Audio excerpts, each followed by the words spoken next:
Boa noite, graça e paz. Hoje é sexta-feira santa e nós vamos dar início a uma série de mensagens sobre a Páscoa. Essa é a primeira de 3 mensagens sobre a Páscoa. Amanhã você poderá assistir a outra e domingo nós teremos o nosso culto ao vivo, onde nós queremos celebrar a Santa Ceia do Senhor ao mesmo tempo, todos juntos. Lógico que diante dessa situação, eu aqui, você na sua casa, todos os irmãos, cada um na sua casa, mas nós vamos celebrar a Ceia do Senhor juntos.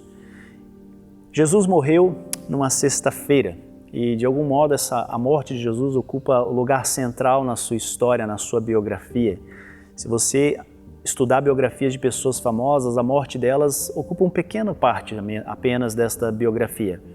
Mas é interessante que as 4 biografias de Jesus, elas representam, a morte de Jesus representa quase que 1/3 de cada uma delas. Sexta-feira foi um dia de motivações mistas, aquela sexta-feira que Jesus morreu. De alianças estranhas, de reuniões secretas, de manipulação da opinião pública, de intriga política e de muitas emoções e emoções pesadas. Como isso aconteceu? Porque um homem humilde, dócil, manso de espírito, por que um homem amável, justo, íntegro, um homem que tratava todas as pessoas com dignidade, abençoador de criancinhas, como um homem desse acaba sendo executado como um inimigo de Estado? Eu te convido então a voltar para aquela sexta-feira e analisar junto comigo os fatos que culminaram na crucificação de Jesus. Estamos na sexta-feira então, fim da tarde. Do lado de fora dos portões de Jerusalém há 3 cruzes. Em 2 delas estão pendurados os corpos de 2 ladrões, mas a cruz do meio está vazia. No alto dessa cruz uma placa diz: Jesus de Nazaré, o Rei dos Judeus. Guarde essas palavras porque elas são cruciais para entender a morte de Jesus. E muitos personagens e forças poderosas estão atuando ou estão em ação na morte de Jesus. Mas qual dessas forças, qual desses personagens está no controle de toda a situação? Nós temos a multidão de Jerusalém, que é uma dessas forças. O povo ele esperava que o Messias, que o Cristo iria trazer uma revolta, libertar o povo e purificar o templo de Jerusalém profanado pelos romanos. Mas a força mais óbvia é os romanos. Jesus é uma ameaça para o Império Romano porque ele é Jesus Cristo. Cristo vem da palavra grega krio, que significa ungir, de modo que seu significado é ungido ou Messias. Então ele é uma ameaça porque ele se declara ser o Rei dos Judeus, o Messias, o Filho de Deus. Houve muitos falsos profetas ou falsos messias no século I. E havia diferentes linhas de pensamento a respeito deste Messias ou de como seria esse Messias.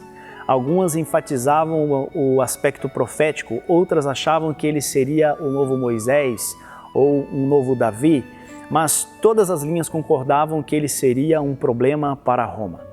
O Novo Testamento fala de alguns desses pretensos Messias. Atos capítulo 5, versículo 36, nós lemos: há algum tempo apareceu Teudas reivindicando ser alguém e cerca de 400 homens se juntaram a ele. Segundo Joséfo, Teudas foi chamado de Messias. Ele alegava que poderia dividir o rio Jordão e derrubar as muralhas de Jerusalém. Ele foi capturado pelos romanos e decapitado publicamente diante de todos. O livro de Atos também menciona Judas Galileu, que apareceu nos dias de recenseamento e liderou uma revolta. Ele e 2.000 seguidores foram crucificados. As cruzes foram deixadas em pé numa região rural da Galileia, porque os romanos eles queriam enviar uma mensagem. Se mais alguém se declarasse Messias e iniciasse uma revolta ou incitasse o povo a não pagar os impostos, Roma plantaria mais cruzes.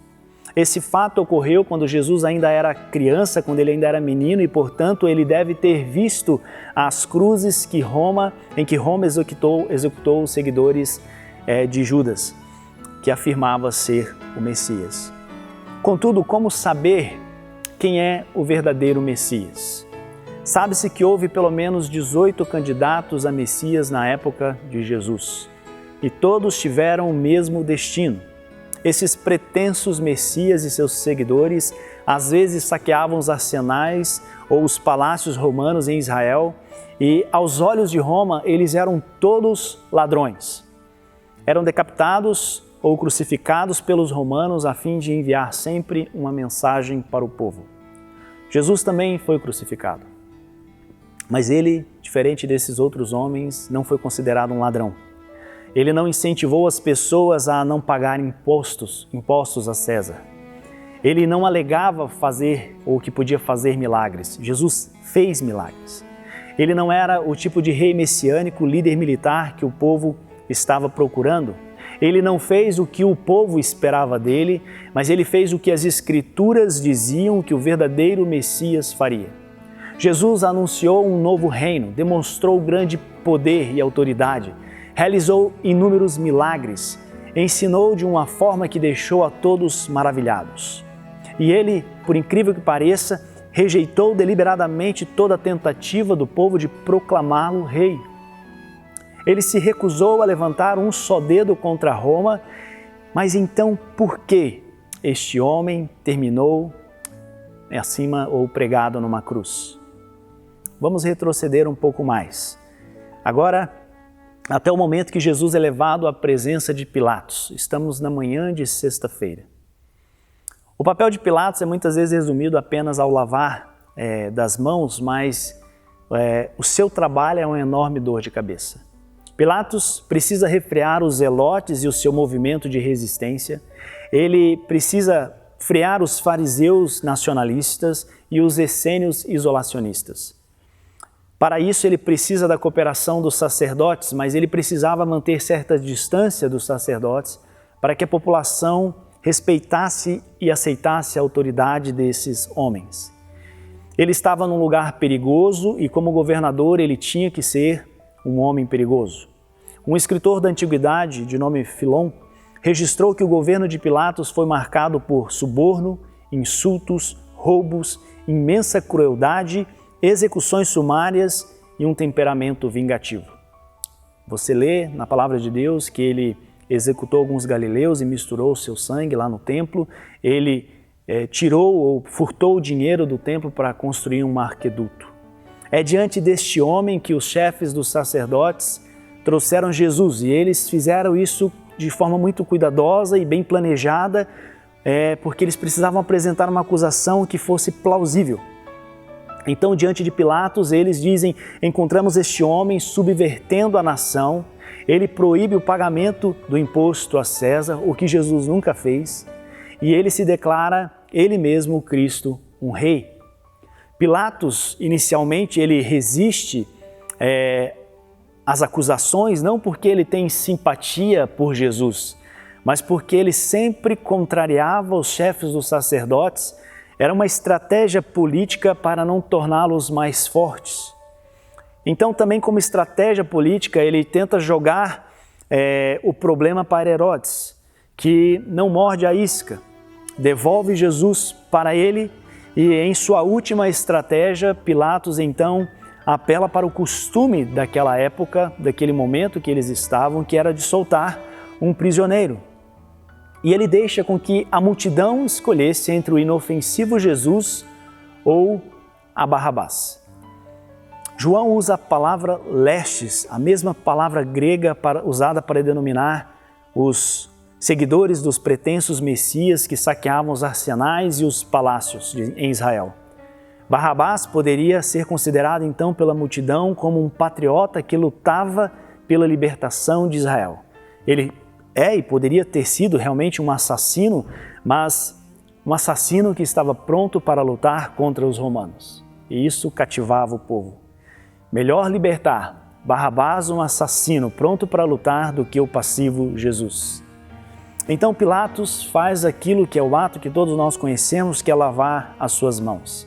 Ele sabe que a acusação contra Jesus é desproporcional, Mas ele não está interessado na verdade. Ele não quer saber se Jesus realmente é o Filho de Deus. Ele tem problemas maiores do que o destino de um pretenso Messias. Seu desafio é manter o controle sobre o templo e sobre os chefes dos sacerdotes. Os sacerdotes, que são outra força operando nesse momento, atuando, eles tinham um trunfo. Se deixares esse homem livre, não és amigo de César. Quem se diz rei, opõe-se a César. Não temos rei, senão César, dizem eles para Pilatos. Interessante que o povo que quer a libertação de Roma declara, por meio dos sacerdotes, que eles não têm outro rei senão César. Pilatos não podia correr o risco de que César pensasse que ele é mole com os terroristas. Então ele se vira para Jesus e pergunta: você é o rei dos judeus? Esse é um momento decisivo. Essa pergunta acompanhou Jesus durante todo o seu ministério. Ele poderia, neste momento, sair livre se dissesse que não era e se garantisse a Pilatos que ele não era uma ameaça para Roma. Em momentos anteriores, Jesus foi questionado, foi perguntado sobre se ele era o rei dos judeus, se ele era o Messias, e ele não respondeu. Pediram milagres para que ele provasse que era este Messias, e ele não deu, ele não forneceu este milagre. Se ele tivesse nesses momentos dito sim, toda a nação de Israel teria morrido por ele.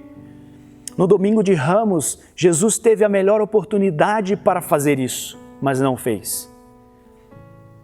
A multidão estava, quando ele entra em Jerusalém montado num jumento, a multidão estava clamando e exaltando a ele como rei.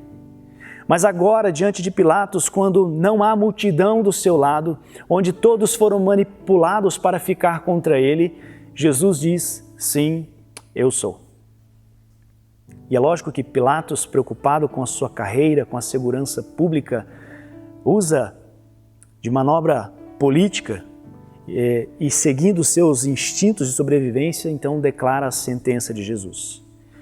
Embora ele tenha autoridade legal para emitir essa sentença, ele não quer a crucificação de Jesus.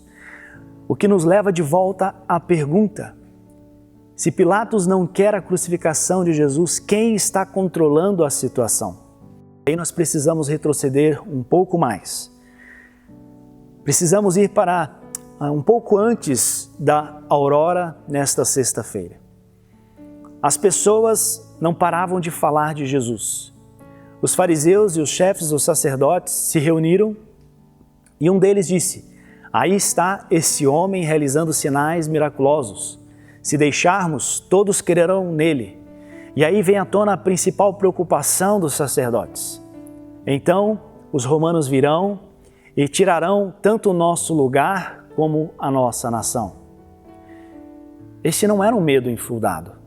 Isso já havia acontecido no ano 70. Um pretenso Messias, uma revolta, os romanos reduziram Jerusalém a pó, destruíram o templo e massacraram a população. Os chefes dos sacerdotes, assim como Pilatos, sabiam que Jesus não era uma ameaça militar, mas eles entenderam que Jesus era outro tipo de ameaça. Jesus afirmava que o reino de Deus, que todos esperavam, estava presente de alguma forma, só que agora não estava mais presente no templo, não estava mais presente nos sacrifícios, mas estava presente na pessoa de Cristo, na sua pessoa. No seu ensino, no seu andar, na maneira de amar, na maneira como viveu. Ele era a presença de Deus disponível a todas as pessoas. Ninguém jamais havia dito isso. Nenhum outro Messias ou pretenso Messias havia dito isto. Então, na Suprema Corte formada pelos chefes dos sacerdotes, que ocorreu secretamente, eles precisam fazer a multidão odiar Jesus e fazer com que Pilatos também morda a isca, caia na armadilha e crucifique a Cristo. E se eles tivessem dito para a multidão que Jesus é um perigo para Roma, a multidão teria ficado do lado de Jesus, porque era o que eles queriam, um libertador, alguém que confrontasse e que fosse libertá-los do Império Romano. Então, eles precisavam acusar Jesus de 2 crimes, e assim o fizeram. Primeiro, acusaram de Jesus de blasfêmia, tentaram usar falsas testemunhas para que isso acontecesse, e também acusaram Jesus de ir contra César, de incentivar as pessoas a não pagar imposto diante de Pilatos. O interessante é que Jesus ele não discute com nenhuma falsa testemunha. Tudo o que ele precisava novamente fazer é ficar em silêncio, mas quando lhe perguntam, você é o Messias? Ele responde, eu sou. E ainda disse que eles veriam o Filho do Homem subir nas nuvens. O próprio Jesus fornece as provas que as falsas testemunhas não deram e pronunciou a sua própria sentença. Por quê? Nós voltamos então novamente à pergunta sobre quem está no controle. E para isso nós precisamos retroceder um pouco mais. Agora nós estamos um pouco após a meia-noite, estamos no Getsêmani, onde Jesus ainda tem muitas opções. Ele pode fugir, ele pode lutar e conduzir o povo para mais uma revolta. Ele pode ir para o deserto e iniciar uma pequena comunidade. Ele pode colaborar com os sacerdotes, os chefes dos sacerdotes. Ele pode fazer um acordo com Pilatos e, quem sabe, até de dentro do império exercer uma influência grande sobre o povo de Israel. Mas ele não faz nada disso. Ele não luta, ele não foge, ele não faz acordos, ele não usa o seu poder milagrosamente para sair da situação e se salvar. Ele decide entregar a própria vida. Jesus sabia que o verdadeiro Messias não viria para conquistar o povo à força, para conquistar a liberdade, a paz, a reconciliação com Deus à força, mas que o Messias precisaria morrer por amor aos outros. Jesus morreu para salvar Barrabás. Por não ter iniciado uma revolta, uma legião de soldados romanos, formada em sua grande maioria por jovens, continuou vivo porque Jesus decidiu se entregar e salvou a todos eles. Ele morreu para salvar os seus discípulos, ele morreu para salvar a multidão, ele morreu para salvar os chefes dos sacerdotes que estavam o acusando injustamente. Ele morreu para salvar a mim e a você. Jesus sabia o que era necessário para redimir a humanidade. Ele sabia que isso lhe custaria a própria vida. Voltando à nossa pergunta, então, quem estava no controle de toda a situação? O próprio Jesus estava no controle. O homem acorrentado, ferido, é que está no controle. O interessante é que ele tem poder para se libertar. O interessante é que ele tem poder para destruir todos que estavam ali, mas ele decide, ele escolhe permanecer algemado, acorrentado e sofrer. Pilatos, os sacerdotes, a multidão poderiam até pensar que eles estavam no controle da situação, mas não estavam. Jesus superou todos eles, mas o principal é que Jesus os superou e superou a todos em amor. Seu propósito era maior, mais digno e mais sublime do que todos os poderes atuando naquela sexta-feira. É por isso que naquela sexta-feira Jesus morreu numa cruz. A escolha foi dele. Não foi de Pilatos, não foi de Herodes, não foi dos sacerdotes. Ele disse, dou a minha vida pelas ovelhas. Ninguém a tira de mim, mas eu a dou por minha espontânea vontade. Tenho autoridade para dá-la e para retomá-la. E o mesmo símbolo usado pelos romanos para coagir as pessoas foi usado por ele para revelar sua maravilhosa graça. A cruz usada pelos romanos para enviar uma mensagem e colocar pavor no coração de quem se rebelasse contra eles foi usada por Jesus para anunciar ao mundo o perdão dos pecados. A cruz deixou de ser um símbolo do poder de um império humano e passou a simbolizar o amor de Deus. Deixou de ser uma expressão de ameaça para se tornar uma expressão de esperança. Como isso aconteceu? Jesus escolheu. Ele tinha todo o poder, mas ele escolheu sofrer e morrer Jesus morreu numa sexta-feira por mim e por você. Viva para Ele também.